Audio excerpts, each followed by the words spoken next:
नमस्कार, भारतीय न्यूज़ 24 में आपका स्वागत है। एक शोषण की नई रीति और है। नोटबंदी ने आतंकियों की कमर तोड़ी हो ना तोड़ी हो, लेकिन जो मझोले और छोटे व्यापारी थे उनकी कमर अवश्य तोड़ी गई। हालांकि देश हित में फैसला था, इसका कोई विरोध नहीं है, लेकिन जिस तरह से आंकड़े पेश किए गए थे वो कहीं न कहीं ये प्रश्न खड़ा करते हैं कि आखिर नोटबंदी से मिला क्या। नोटबंदी के बाद जीएसटी लागू हुई। जीएसटी लगनी भी चाहिए, एक टैक्स है आम जनता से, जो भी छोटे व्यापारी बड़े व्यापारी सब पर लगना भी चाहिए। लेकिन इसका कहीं दुरुपयोग हो तो कहीं न कहीं ये गलत व्यवस्था की ओर इशारा करता है। सभी व्यापारियों पर इस समय जो जीएसटी का चाबुक चल रहा है वो कहीं न कहीं छोटे दुकानदारों के लिए, छोटे दुकानदारों से जो उगाही हो रही है वो लूट का हथियार माना जा रहा है। ठेल वाले, रेहड़ी वाले, सब्जी वाले जो इस कैटेगरी में आते ही नहीं हैं, उन पर भी ये जो अधिकारी छोड़े गए हैं फील्ड में, वो उगाही कर रहे हैं। ये उगाही इसी शासन में नहीं हो रही है।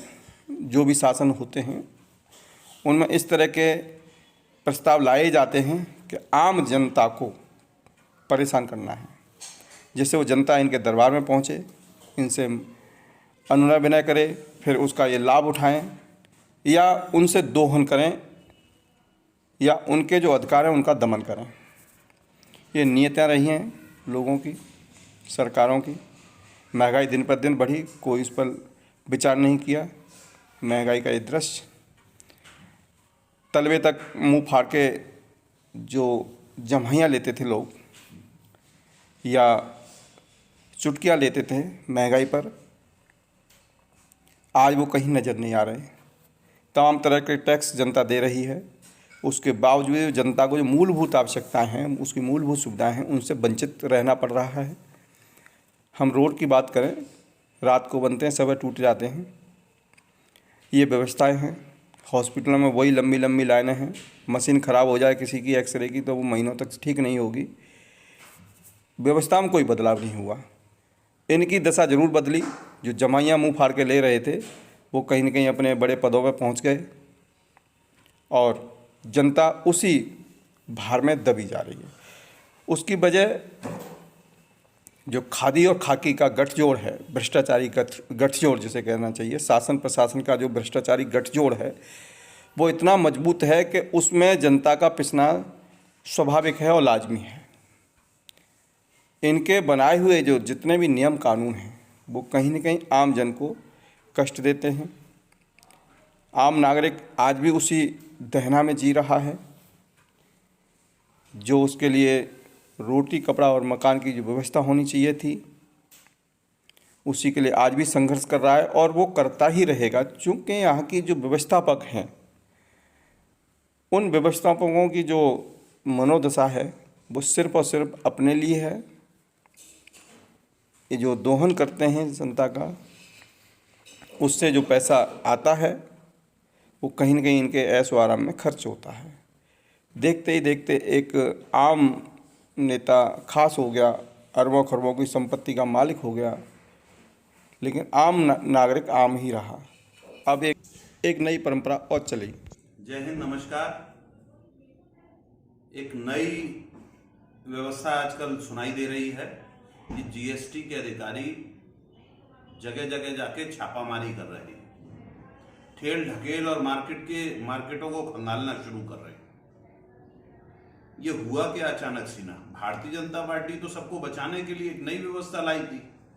भाई नोटबंदी करी, पहले व्यापारी को मारा, जीएसटी लाए, फिर व्यापारी को मारा, कोरोना काल में वैसे पिटाई हो गई, फिर स्लैब निकाला गया कि 20 लाख और 40 लाख तक के जिनके सालाना टर्नओवर होंगे उन्हें जीएसटी से छूट मिलेगी। अब जीएसटी का अधिकारी जाकर ठेल ढकेल तक पे अपना जीएसटी का डंडा लेकर पहुंच रहा। मैंने सुना किसी मूंगफली वाले से, किसी बिरयानी वाले से जीएसटी का चालान काटने की व्यवस्था करी, और तो और 1000-2000 रुपए में उस आदमी को छोड़ भी देते हैं। छोटा व्यापारी तो डरा और सहमा सा है इस वक्त। ये कर क्या रहे हैं? पूरे क्षेत्र में और भारतीय जनता पार्टी के लोगों के घर में भारतीय जनता पार्टी के अधिकारियों और विधायक और सांसद या जो भी उनके कार्यकर्ता या पदाधिकारी हैं, उनके प्रतिष्ठानों पे छापे नहीं पड़ रहे। नाम मैं बताता हूं, एक सूची पूरे शहर की, वहां छापे डालो ना। और जो जीएसटी के चोर पकड़े गए थे पिछले दिनों, उनको आपने छोड़ने का काम किया, बचाने का काम किया। यहां छोटे छोटे व्यापारियों को रोंदे दे रहे। ये सही तरीका नहीं। अगर तत्काल 2 दिन के अंदर इस पे रोक नहीं लगती है तो हम आम आदमी पार्टी की तरफ से जीएसटी के कार्यालय के सामने धरना देंगे, लेकिन अपने छोटे व्यापारी को मरने नहीं देंगे, उसे लुटने नहीं देंगे, पिटने नहीं देंगे, और 1000-1000, 500-500 की रिश्वत ये नहीं चलने देंगे।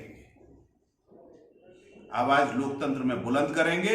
ये छोटे अपने मतलब वो व्यापारी जिसने भारतीय जनता पार्टी को सत्ता के सबसे शीर्ष पे लाकर खड़ा कर दिया, उसी को लूटने में लग गए हैं, अपने के भी सगे नहीं। ये गलत है।